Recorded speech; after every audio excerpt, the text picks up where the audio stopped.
दूसरा जीएमटी का जो फंड है, माइंस एरिया का सबसे ज्यादा दुष्प्रभाव यदि देखें तो वायु प्रदूषण पर है और जल स्तर पर है।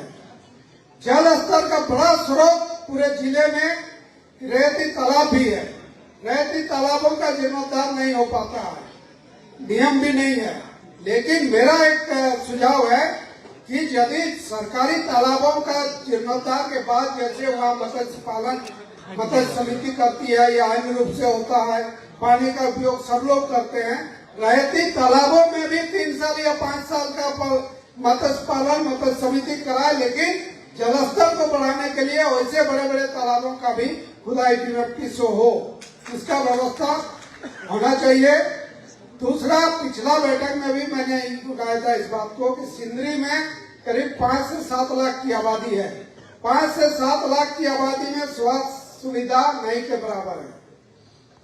सिंदरी को बगल में यदि सरकारी स्वास्थ्य देखे तो झरिया का चश्माला जाना पड़ता है, तो वहाँ एक स्वास्थ्य सेंटर चले और जीएमटी से वहाँ चिकित्सा कर्मी का पदस्थापन हो तो हमको लगता है कि वहाँ के लोगों को स्वास्थ्य सुविधा हम लोग मुहैया करा पाएंगे।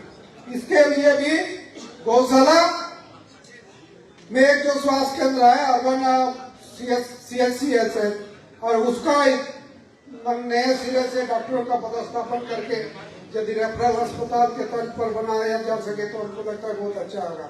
क्योंकि सिंदरी में कई कारखाने हैं, कभी रासायनिक दुर्घटना भी हो सकता है, इसके मद्देनजर वहाँ उसको ध्यान देने का जरूरत है।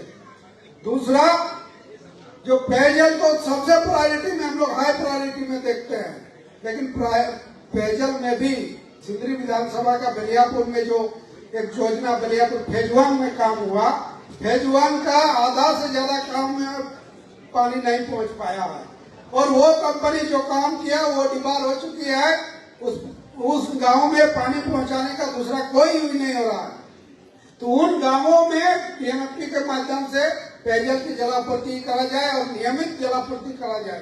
क्योंकि मेंटेनेंस भी वही कंपनी कर रही है, वो जो अब कर्मी रखे उन कर्मियों को वेतन नहीं देता है। वेतन नहीं मिलने के कारण लोग पानी पेयजल को रोक देते हैं वेतन के लिए, कभी महीनों बंद रहता है, कभी सप्ताह भर बंद रहता है। तो इस पर भी कंपनी पर कार्रवाई करते हुए पूरा स्कीम को अपने अधीन लेते हुए काम कराने का काम किया जाए।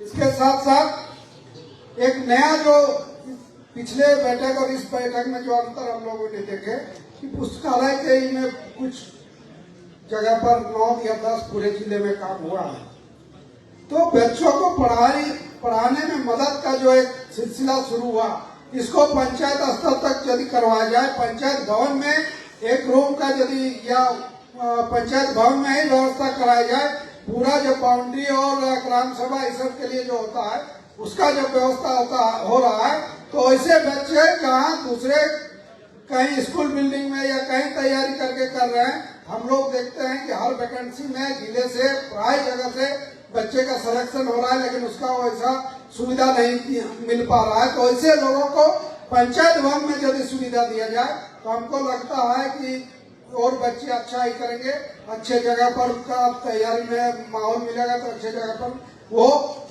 सिलेक्शन भी होंगे और सेवा भी दे पाएंगे। ज्यादा कुछ और नहीं कहना है, लगभग यही था। इसी के साथ हम अपना विचार समाप्त करें।